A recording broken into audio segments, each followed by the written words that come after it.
तो very good evening. तो आज आए हैं हम अपने रिजॉर्ट डॉक्टर के पास। तो आपके बहुत सवाल थे कि मालदीव में मेडिकल कैसे होता है और क्या क्या होता है उसमें। जैसे आपने मेरे से पिछली वीडियो में पूछे, जिसके मैंने हर कोशिश करी अपने हर कमेंट का जवाब देने की। तो मैं आपके सारे कमेंट्स को क्लियर करने के लिए अपने रिजॉर्ट डॉक्टर के पास आ चुका हूँ। हमारे doctor mister Rahil from Pakistan. Hi, good evening.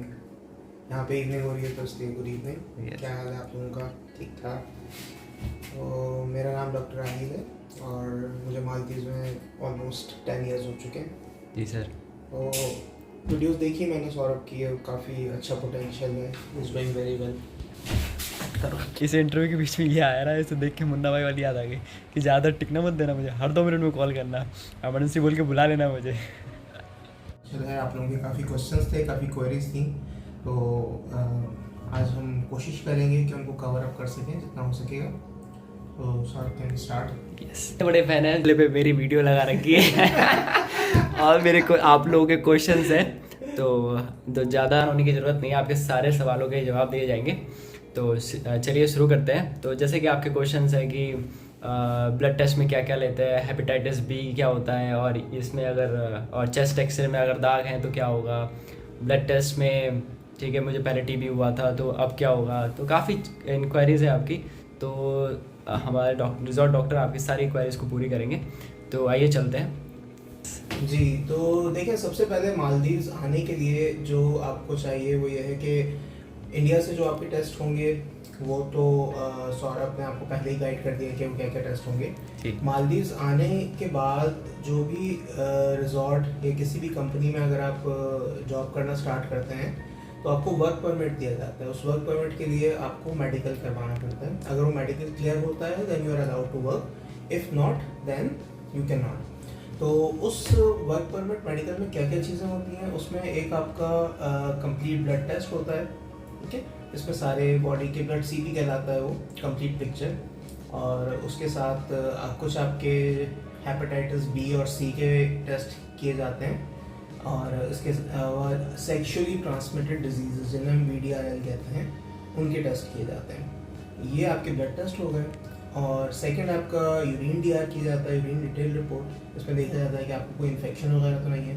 और थर्ड आपका चेस्ट एक्सरे किया जाता है, इसके साथ साथ आपका ब्लड प्रेशर वगैरह चेक किया जाता है। तो एक सिंपल सा मेडिकल प्रोसीजर होता है, जिसके बाद आपको रिपोर्ट दे दी जाती है 1 से 2 दिन में, और वो रिजॉर्ट ही अरेंज करता है, आपकी कंपनी अरेंज करती है, आपको उसके लिए कोई फीस पे करने की ज़रूरत नहीं होती। तो ये एक छोटा सा प्रोसेस होता है। इसके बाद आपको वर्क परमिट इशू कर दिया जाता है, and then you can work here in Maldives. So it's very simple and very smooth streamline process. इसमें कोई जो है वो रॉकेट साइंस नहीं। कि मैं आया था यहाँ पर, जैसे आते ही मेरे को मेडिकल के लिए ले गए थे, तो मुझे थोड़ी घबराहट सी होने लगी थी कि यार क्या होगा, पास होगा नहीं होगा, बड़ी दूर से आया हूँ करके।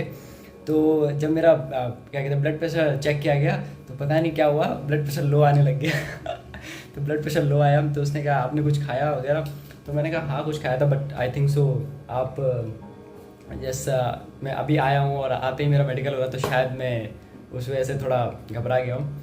तो उसके बाद मेरा यूरिन, स्टूल और चेस्ट एक्सरे और ये सब हुआ, और उसके बाद मेरे को वापस रिजॉर्ट भेज दिया गया। उसके बाद मैं उस टाइम कोविड के बाद ही आया था तुरंत, तो उस टाइम मैं 2-3 दिन क्वारंटीन रहा। यहाँ पर आके भी मेरा कोविड टेस्ट हुआ। तो उसके बाद ये प्रोसेस होता है पूरा, और फिर रिपोर्ट आती है, फिर उसके बाद आपकी ज्वाइनिंग हो जाती है। मतलब ऐसा कुछ नहीं है, घबराने वाली कोई बात नहीं है, ठीक है, चिल रहिए। अगर और भी कुछ क्वेश्चंस होंगे तो बताइए।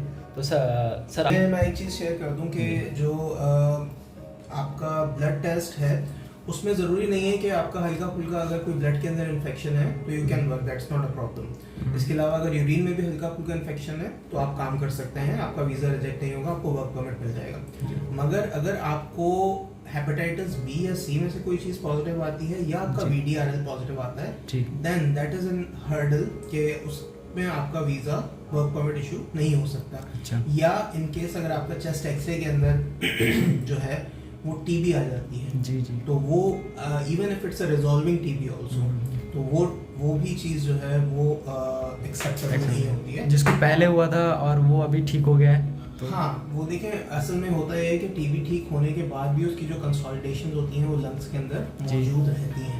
अच्छा। तो उसमें जो है वो फिर कुछ स्प्यूटम टेस्ट वगैरह करवाए जाते हैं, कुछ टीबी टेस्ट होते हैं वो करवाते हैं। अगर आपको पहले कभी टीबी हुई है तो आप उसका एक क्लियरेंस सर्टिफिकेट, जहाँ पे भी आप हैं, इंडिया में हैं, जी। बांग्लादेश में हैं, नेपाल में हैं, पाकिस्तान में हैं, वहाँ से आप एक टीबी क्लियरेंस सर्टिफिकेट ला सकते हैं।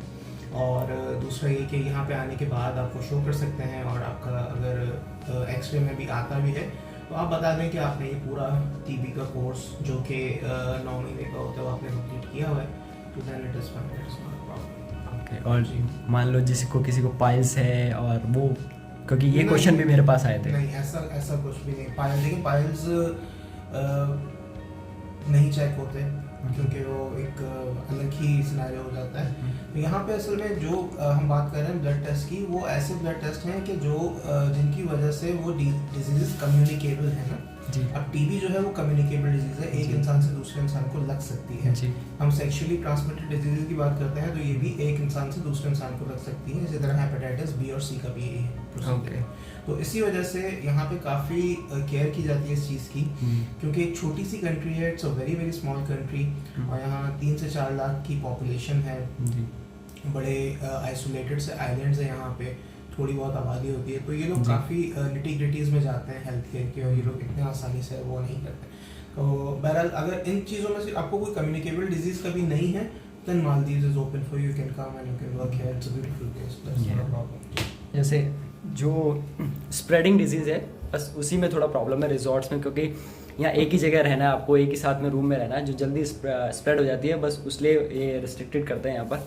मतलब भाई आपको थायराइड है या कुछ भी है तो उसमें आपको ऐसा कोई प्रॉब्लम नहीं है, बस स्प्रेडिंग डिजीज़ के लिए ही करेंगे। जैसे आपको जैसे किसी को एलर्जी है, स्नीजिंग वगैरह, नहीं कुछ भी तो ऐसा कोई किसी को प्रॉब्लम नहीं है, कर सकते हैं काम। तो आप काम कर सकते हैं। तो ज़्यादा घबराइए मत, बस अपना पासपोर्ट रेडी रखिए और तैयारी करिए इंटरव्यू की, और बस बाकी कोई दिक्कत नहीं है। अगर बाकी अगर आपको कोई और क्वेश्चंस है तो मैं हूँ आपके पास। बस चैनल से जुड़े रहिए, और थैंक यू सो मच। अभी एक छोटी सी फैमिली हुई है 586 की, लेकिन एक अचीवमेंट है मेरे लिए। जो पिछली वीडियो में आपने मेरे को बहुत अच्छा सपोर्ट किया, करीबन 16,000 लोगों ने उसको देखा, बहुत सारे क्वेश्चंस आए, मैंने उनके जवाब दिए जितना हो सकता है मैंने दिए, सभी के दिए, और उसके बाद मैंने ये दूसरी वीडियो बनाई है। तो मैं आशा करता हूँ उतना ही प्यार मिलेगा। अगर आपको कुछ और टॉपिक पे वीडियो चाहिए तो मुझे बताइएगा। इंस्टाग्राम, फेसबुक सब मैंने शेयर कर रखा है, और मेरा व्हाट्सअप नंबर भी है पिछली वीडियोज़ में, तो आप इन्जॉय करिए वीडियोज़, और कुछ भी क्वायरीज़ हो please, I am always available for you. Thank you so much, take care.